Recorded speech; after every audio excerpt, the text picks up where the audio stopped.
Bienvenidos a Fantasmas que Muerden, un podcast sobre ciberseguridad, cultura hacker y defensa personal digital con Víctor Ruiz, fundador de Silicon. Fantasmas que Muerden, podcast con Víctor Ruiz. Bienvenidos a la temporada 8 de Fantasmas que Muerden, podcast de ciberseguridad, cultura hacker y defensa personal digital. A nombre de Víctor Ruiz, fundador de Silicon, les damos la bienvenida a este espacio de comunicación, para compartir ideas, tendencias e información con la finalidad de crear conciencia alrededor de la ciberseguridad. Les agradecemos mucho sus opiniones sobre nuestras actividades en Silicon. Nos da gusto poder contribuir a hacer cada vez más accesible el tema de la ciberseguridad, especialmente en estos tiempos donde los ciberataques aumentan, las amenazas se diversifican y los atacantes actúan con motivaciones cada vez más variadas y específicas. A ti que te estás sumando al sector de ciberseguridad, muchas gracias. Cuenta con todo nuestro apoyo. Un anuncio importante. Como se habrán dado cuenta, en esta temporada estaremos trabajando en conjunto con inteligencia artificial con la finalidad de probar nuevos formatos de transmisión. Esperamos sus comentarios. Y ahora vamos con la información.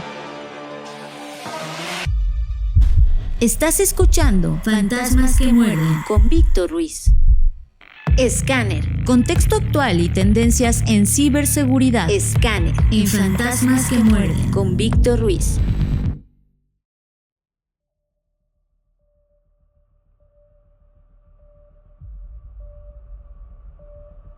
En la era digital, todo tiene como dos caras, ¿no? Por un lado está oportunidad económica increíble, la conexión global. Pero por otro, cada conexión es una nueva vulnerabilidad. Y justo ahí, en esa tensión, está el tema de hoy, la ciberseguridad en México. Para este análisis a fondo tenemos dos artículos de la firma Silicon que pintan dos realidades muy distintas. Completamente distintas. El primero es como una radiografía del país, ¿no? Se basa en un reporte bastante denso de la OEA y el BID. Y el segundo baja tierra. Le habla directo a las pequeñas y medianas empresas. Y el contraste es lo interesante. Exacto. Lo que queremos entender es cómo pueden coexistir estas dos visiones, la gran estrategia nacional y, pues, la realidad del día a día de una empresa. ¿Se tocan en algún punto? Ok, vamos a ver qué encontramos. Y para arrancar, creo que hay una idea clave en el primer artículo que lo cambia todo. Dice que la ciberseguridad ya no es un tema técnico, un problema del área de sistemas. Ahora es, y cito textualmente, un factor estructural para el desarrollo económico, la estabilidad institucional y la soberanía digital. ¡Wow! O sea, ya no es un tema de antivirus, es un tema de viabilidad de país en el siglo XXI. Ese es el nivel. Vaya. Y si ese es el tablero de juego, ¿cómo está jugando México? Porque, fíjate, el artículo menciona varias cosas que a primera vista suenan bastante bien. Se basa en este informe de 2025. Habla de una estrategia nacional de ciberseguridad que viene desde 2017. Habla de la creación de una agencia de transformación digital ahora en 2025. De que el tema ya está en el Plan Nacional de Desarrollo. Incluso tienen un CERT MX, que es como el equipo de bomberos digitales, ¿no? Operado por la Guardia Nacional. Sí, en el papel suena que hay una estructura. Exacto. Parece que hay un plan, que se están moviendo las cosas. Pero, ¿es así en la práctica o es puro papel? Esa es la pregunta del millón, porque esa narrativa de progreso de un ecosistema en construcción se estrella de frente con los datos. Y los datos son brutales. El artículo es muy claro.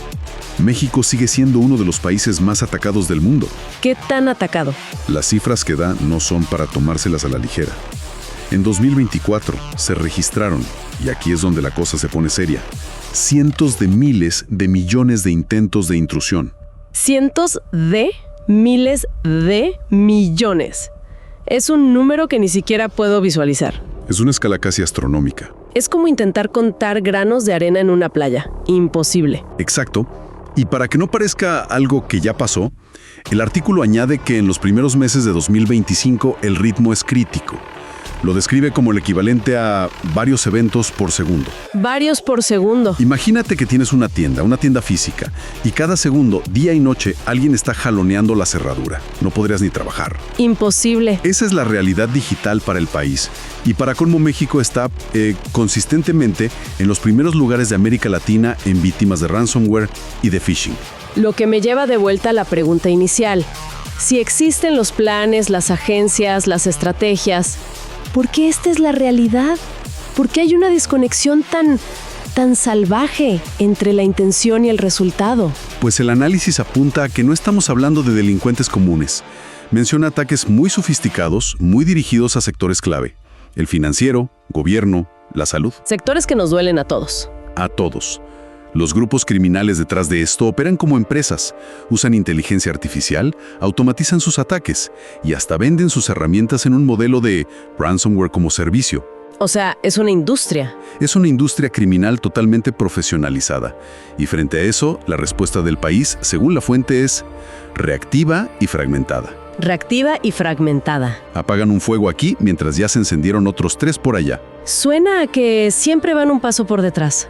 El artículo identifica las causas de fondo, ¿verdad? Sí, y son problemas de raíz. El autor lo resume en una frase que me parece muy buena. El problema es la distancia entre el diseño y la ejecución. Y señala 3 grietas enormes. La primera, una subinversión crónica. Las organizaciones, tanto públicas como privadas, no saben bien cómo ni cuánto dinero dedicarle a esto. Es un gasto que no se ve.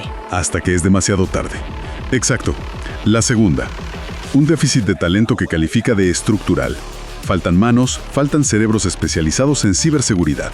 Un momento, ¿y por qué falta talento? Con la demanda que debe haber, una pensaría que sería una carrera súper atractiva. ¿No se forman suficientes profesionales?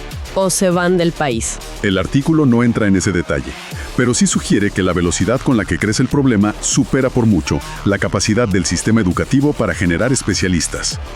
Y el tercer punto es quizás el más delicado: la ineficacia institucional. Critica que las estrategias de gobiernos pasados se quedaron en el papel por falta de métricas, de seguimiento y sobre todo de continuidad. El cambio de sexenio. Cada 6 años parece que se empieza de cero. El CERT México es un paso necesario, claro, pero es una sola lancha en medio de un huracán. Es insuficiente para la escala del desafío. Ok, el panorama a nivel nacional suena complicado, por no decir deprimente. Te quedas con la sensación de que es una batalla casi perdida. Pero entonces llegamos al segundo artículo, y de repente, la historia cambia por completo. Da un giro de 180 grados. El foco se va a las pymes, las pequeñas y medianas empresas, y a este fenómeno del nearshoring. Y aquí la perspectiva es radicalmente distinta. Totalmente. Este segundo artículo le da un vuelque de timón a la conversación. Deja de ver la ciberseguridad como un escudo, como un gasto para evitar que pase algo malo, y la presenta como una espada. Una espada, ¿cómo? La tesis es que, para una pyme mexicana hoy en día, tener una ciberseguridad robusta es una ventaja competitiva decisiva. Es la llave para subirse a la ola del nearshoring. O sea, dejar de pensar en cuánto me cuesta protegerme y empezar a pensar en cuánto puedo ganar si me protejo bien. Precisamente, y eso es lo fascinante. Cómo una fuerza de mercado, una fuerza global, se convierte en el principal motor de cambio a nivel local. La lógica es muy simple. Gigantes como Tesla, BMW, Microsoft, Intel, están moviendo partes de su producción a México. Claro. Pero estas empresas tienen estándares de seguridad altísimos. No se pueden arriesgar a que un eslabón débil en su cadena de suministro, no sé, un proveedor en Guanajuato o en Monterrey, sea la puerta de entrada para un ciberataque que les paralice todo. Exacto. Así que le exigen a sus proveedores mexicanos que cumplan con normas internacionales. Esta herramienta que menciona el artículo, el NIST Cybersecurity Framework. Suena muy técnico. ¿Qué es exactamente? Es un marco de trabajo, un conjunto de buenas prácticas y controles desarrollado en Estados Unidos. Pero aquí está la clave, y el artículo insiste mucho en esto. No es una de esas certificaciones ISO carísimas, burocráticas, que tardan un año en conseguirse. Ajá. Es un marco flexible, se puede adaptar al tamaño y el riesgo de cada empresa y permite que una pyme genere lo que llaman reportes de conformidad auditados. Espera, reportes de conformidad auditados. Para el dueño de una pequeña fábrica en Querétaro, ¿esto no suena a más burocracia? ¿A otro gasto que no puede afrontar? Es una objeción súper válida y es justo lo que el artículo busca desmentir. La idea es que este reporte no es un diploma para colgar en la pared. En la práctica, funciona como un sello de confianza. Ah, ok. Es la manera que tiene esa fábrica en Querétaro de decirle a un cliente gigante en Alemania o en Estados Unidos, oye, puedes confiar en mí, mis sistemas son seguros, tu propiedad intelectual está a salvo conmigo. Es lenguaje de negocios. Entiendo. Es un diferenciador. Y para demostrar que no es solo un gasto, la fuente pone sobre la mesa cifras muy duras. A ver, vamos a los números, que eso es lo que convence a cualquier empresario. Los números son contundentes. Citan casos de estudio en el Bajío y Nuevo León, donde alinearse con este marco NIST aumentó en un 30% las probabilidades de ganar un contrato con una multinacional. Un 30%. Eso es muchísimo. Un 30%. Y luego, un dato que me pareció revelador. Se estima que solo el 1% de las pymes en México tiene alguna certificación internacional de ciberseguridad. ¿Solo el 1%? Sí. Eso significa que quien lo hace automáticamente se despega del 99% de su competencia. Es una ventaja abismal. Exactamente. Es pasar de ser uno más en la lista a ser el candidato serio. Pero la ventaja no es solo para ganar nuevos clientes. ¿Ah, no? También es para no perder lo que ya tienes. El texto habla de un ahorro millonario potencial en la recuperación frente a un ataque de ransomware. Y recordemos que este tipo de ataque, según la misma fuente, creció más del 300% en el país en 2024. Increíble. Además, promete reducir hasta en un 50% el tiempo de inactividad, el famoso downtime, después de un incidente. Y para una fábrica, estar parada un día en lugar de 2 puede ser la diferencia entre la quiebra y la supervivencia. Totalmente. El mensaje es clarísimo. Esto no es un costo, es una inversión. Y con un retorno medible, tanto en ingresos nuevos como en pérdidas evitadas. Es un enfoque completamente diferente. En lugar de esperar a que el gobierno publique una norma, es el propio mercado, la necesidad de hacer negocios, la que te empuja a ser más seguro. Y esa es la solución tangible que presenta, frente a ese panorama lento y fragmentado del primer artículo. De hecho, la propuesta es tan concreta que detalla un plan de implementación para una pyme en 3 niveles. A ver. Un nivel 1, que es un diagnóstico express. En 48 horas sabes por dónde empezar. Un nivel 2, que es capacitación. 10 horas para los empleados, porque la seguridad empieza con la gente. Fundamental. Y un nivel 3, que ya es consulta vía y acompañamiento para implementar todo el marco. La promesa final es muy potente: convertir una empresa en una pyme mexicana certificable, confiable y competitiva, lista para capitalizar esa inversión extranjera que, según el texto, crece a un ritmo de más del 20% anual. Bien, si juntamos las 2 piezas del rompecabezas, la imagen que se forma es bastante particular. Casi al revés de como uno esperaría que funcionaran las cosas, ¿no? ¿A qué te refieres? Por un lado tienes esta visión de arriba hacia abajo, la del Estado, que tiene buenas intenciones en el papel, pero que en la práctica se ve superada, fragmentada. Y por otro lado, esta visión de abajo hacia arriba, que nace de la necesidad de competir y que parece estar funcionando de una manera mucho más ágil. Y ahí está el verdadero hallazgo al leer las 2 fuentes juntas. Parecen hablar de mundos distintos, pero en realidad están contando la misma historia desde 2 extremos opuestos. Claro. El primer artículo, el del diagnóstico nacional, termina con un llamado a la acción para el gobierno. Pide decisiones políticas, más presupuesto, una estrategia para formar talento, más supervisión. Es como una lista de deseos para el poder público. Sí. El segundo artículo, en esencia, le está diciendo al sector privado: no te sientes a esperar a que esa lista se cumpla. La oportunidad es ahora mismo, y esta es la herramienta para tomarla de forma segura y rentable. Es como si el mercado le dijera al gobierno: gracias por el intento, pero tenemos prisa. Vamos a crear nuestras propias soluciones porque hay dinero en juego. Precisamente. Y esa es la gran conclusión.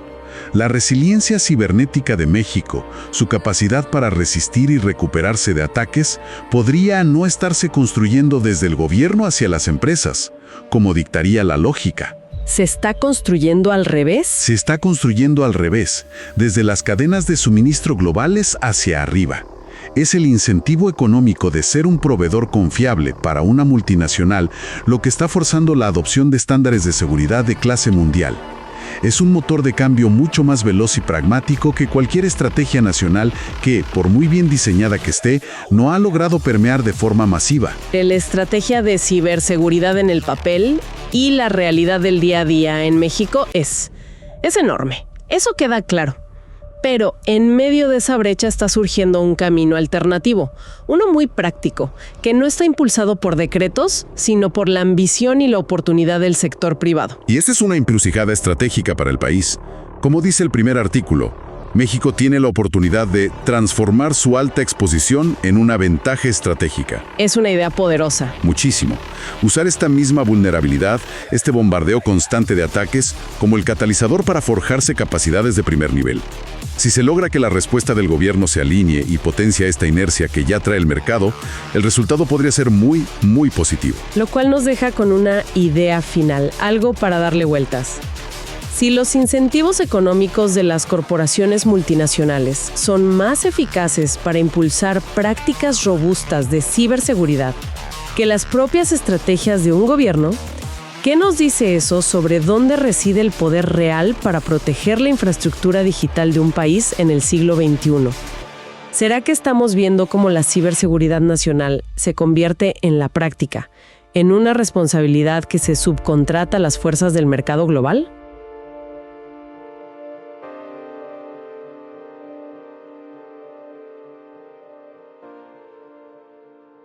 Escuchas Fantasmas que muerden. con Víctor Ruiz. No rush, go on, move dumb. Back and forth, push and shove. Make your peace and love turn to peace and gloves. Now you gotta do a run up. No rush, go on, move dumb. Back and forth, push and shove. Make your peace and love turn to peace and now you gotta do a run up. Los esperamos en el siguiente episodio de Fantasmas que Muerden. Les recordamos que nos pueden encontrar en X, Facebook, LinkedIn, YouTube, Medium, Spotify, TikTok, Telegram, Discord, Instagram, Patreon, Apple Podcasts, Amazon Music, Evox y Google Podcasts como Silicon, SILIKN. Muchas gracias por escucharnos. Permanezcan ciberseguros. Esto fue Fantasmas que muerden. un podcast presentado por la startup de ciberseguridad Silicon Fantasmas que muerden. con Víctor Ruiz.